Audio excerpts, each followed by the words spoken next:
নমস্কার বন্ধুরা, তোমরা কেমন আছো? আশা করি ভালো আছো, আমিও ভালো আছি। তো আজকে একটা নতুন রেসিপি নিয়ে এসেছি। তো আজকে করব সর্ষে পোস্ত দিয়ে ইলিশ মাছ।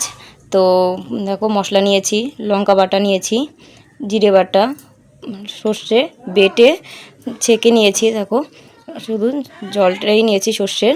তো সর্ষে বাটা যে কালোটা বেরোয় খোসাটা, ওটা আমি ফেলে দিই, ওটা আমি দিই না।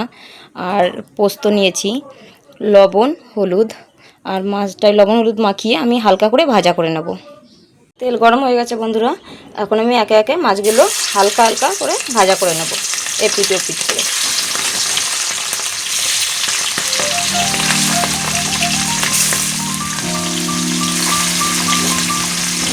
মাছগুলো হালকা করে ভাজা করে নেব বন্ধুরা। দেখো, এখন উল্টে দেবো আমি এই যে এরকম করে। আর হালকা ভাজা করতে হয় ইলিশ মাছ, বেশি কড়া ভাজা করতে হয় না। এরকম করে মাছগুলো সব সুন্দর করে ভাজা করে নেব।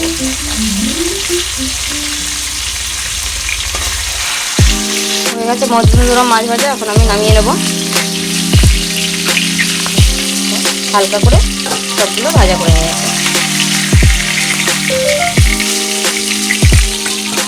নামিয়ে নেব। তাহলে এখন আমি জিরে দিয়ে দেবো।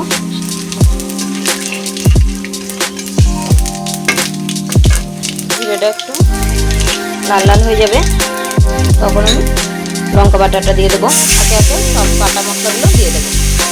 সর্ষে বাটা, জিরে বাটা,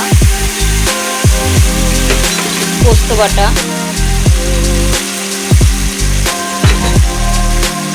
লবণ হলুদ দিয়ে এখন আমি সুন্দর করে কষিয়ে নেব। বন্ধুরা দেখো, তেল ছেড়ে দিয়েছে, কষানো হয়ে গেছে। তো এখন আমি জল দিয়ে দেবো, হালকা করে অল্পই জল দেবো। এখন ঝোলটা ফুটতে থাকবে। তোমরা দেখো, ঝোলটা ফুটে গেছে কত সুন্দর। এখন আমি মাছগুলো দিয়ে দেবো। মাছগুলো দিয়ে আর একটু ফুটতে থাকবে। বন্ধুরা সুন্দর ফুটে গেছে মাছের সঙ্গে ঝোল। এখন আমি চিরা কাঁচা লঙ্কা দিয়ে দেবো আর সর্ষের তেল দিয়ে দেবো। দিয়ে